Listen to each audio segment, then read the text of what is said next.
All right, so let's go through this person. So what I want y'all to do, because when you start reading through this data, is to start getting a picture of what's wrong with this person, okay?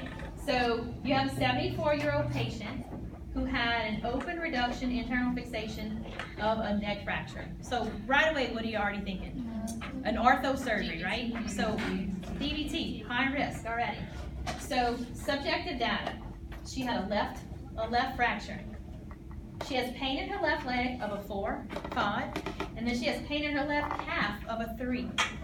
So what does that point to already, right? DVT. So physical examination. So she has, her vitals are okay.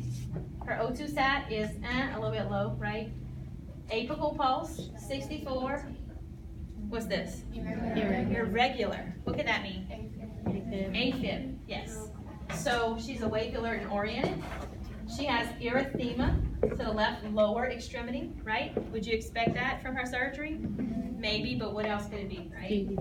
So no edema in the right leg, 2+ in the left leg.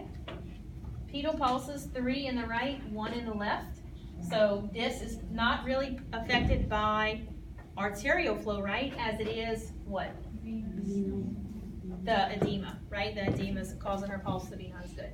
Well, look at her calf circumference. What is important with this? Right and left. So what is that clinical picture telling us? She's probably has a DVT. That she's got swelling to that left leg, right? We're already thinking, what is wrong with this person? We already have this idea of the patient probably, yeah, she probably does. So she hasn't had a bowel movement in 4 days, which is probably from her being immobile and from her getting pain medicine for surgery. So look at her more. She's getting morphine and she's getting blood pressure medicine, and they're trying to work with her bowels, right? So what do you suspect? DVT. So what made you think that? All the time. Everything we just talked about, right? So this is based on the unilateral findings. So you always have to remember to compare one leg to the next. So you always want to compare the affected site to the unaffected site. The calf circumference, the pulses, the edema, the pain. So next, priority nursing interventions. What is important that we have to do right now for her? When we see this, the doctor's not there, right? We walk in, because we spend all the time with the patient. We walk in, we see this, what do we do? Keep her still, yes. What else we need to do? Who do we need to call? Yes, we need to call somebody, right? So we need to call the doctor. What else are we going to do? Bed rest, right? Number 1, we don't want that clot to move. We have to notify the doctor, and we have to monitor her for a pulmonary embolism, right? Because just because she has a clot that she's complaining about in one leg doesn't mean she doesn't have a clot somewhere else. So we have to monitor for that.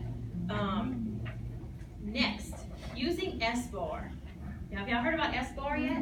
Yep. Okay. So what do you report to the provider? So S is for what? Situation. So what is the situation? Who wants to answer it? She's post-op orthopedic surgery, and she's complaining of pain. That's what you're going to call the doctor and tell him. And that's actually your background as well, right? So right now, the situation is that she's having pain, right? She's having erythema in the leg, and she has an increased calf circumference. So that is all your assessment findings, correct? No. And what is the recommendation? So what do you expect your doctor's gonna say? What do y'all think?